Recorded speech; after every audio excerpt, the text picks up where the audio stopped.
Hi guys, we have a few number of questions here to work on in number base. So these are the questions. We have to add these in base 2, add these in base 3, and subtract this in base 5.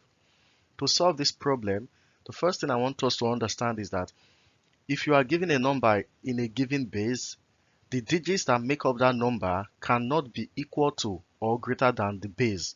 For instance, you cannot have the digit 2 or digits greater than 2 in base 2. You cannot find a digit that is equal to 3 or greater than 3 in base 3. And you cannot find a digit that is greater than 5 or equal to 5 in base 5. So that is how number base operates. A number base cannot have digits that are greater than the base or equal to the base. That is the first fact to establish. Having established that fact, the second fact I want us to establish before we jump into this is to look at how numbers operate generally. Generally, numerical operations are done in base 10.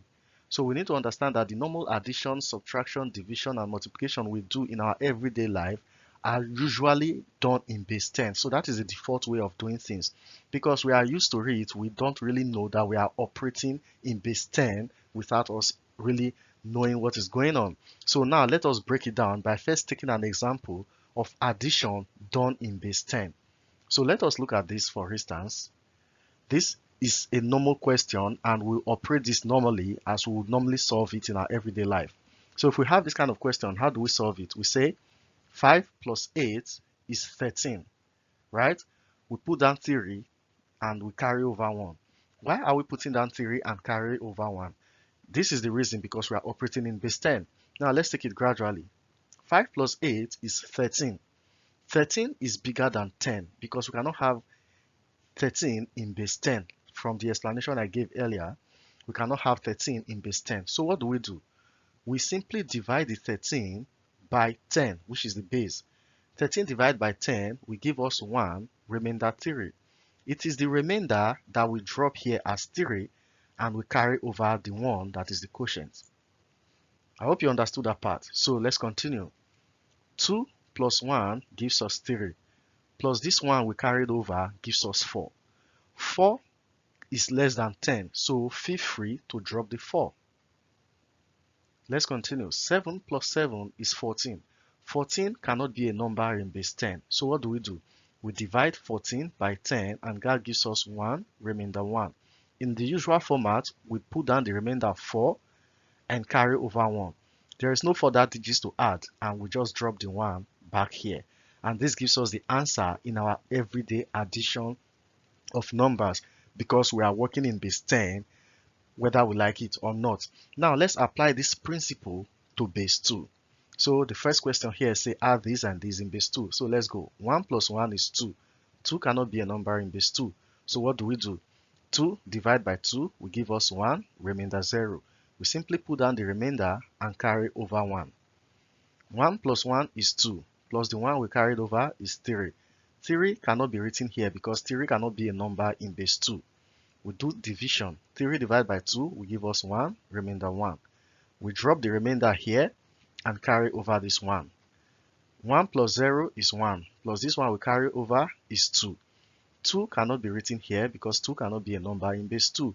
So we do the division again. 2 divided by 2 is 1, remainder 0. So we simply drop the 0, that is the remainder, and carry over 1. This 1 plus 0 is 1, plus this 1 here is 2. Again, we can put down 2 here, and so we do division again. 2 divided by 2 is 1, remainder 0.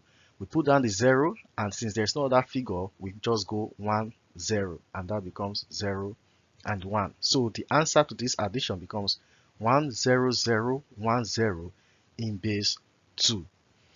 Now let's look at the second example to make it clearer. This one is an addition in base 3. 1 plus 2 is 3. 3 cannot be a number in base 3, so we divide. 3 divided by 3 because we are operating in base 3. That gives us 1, remainder 0. Put down the 0, carry over 1. 2 plus 1 is 3, plus this one we carried over is 4. 4 cannot be a number in base 4, so what do? We divide the 4 by the base 3.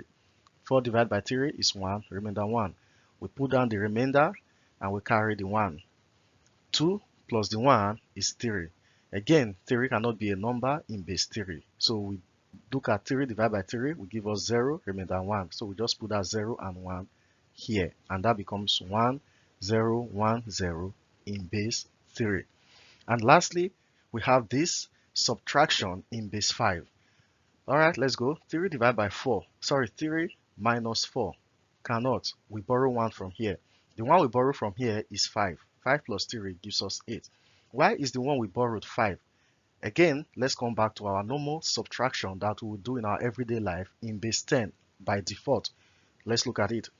5 minus 8 cannot, right? We borrow 1 from here. And when we borrow 1 from here, it becomes 15. Wait a minute. Have you ever asked yourself, how can 1 add up to 5 to become 15 instead of 6? This is the reason. The one you borrowed from here is equal to 10 because we are doing our subtraction in base 10.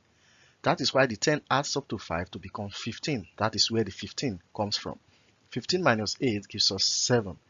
If you borrow 1 from here, well, here becomes 1. 1 minus 1 is 0. 7 minus 7 is 0. So this is the answer to this simple subtraction normally done in base 10.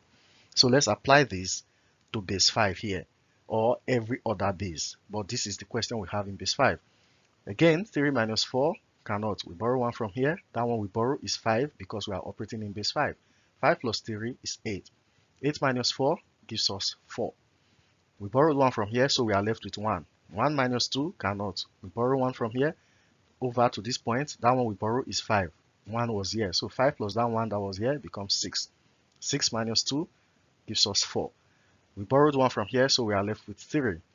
3 minus 1 gives us 2. So the answer to this simple subtraction becomes 244 in base 5. I hope you enjoyed the video and you understood it. If you have any question, please drop it in the comment section. But in the meantime, try this. Evaluate 221 base 4 plus 22 base 4, and please put your answer in the comment section. Thank you very much for watching, and see you in our next video.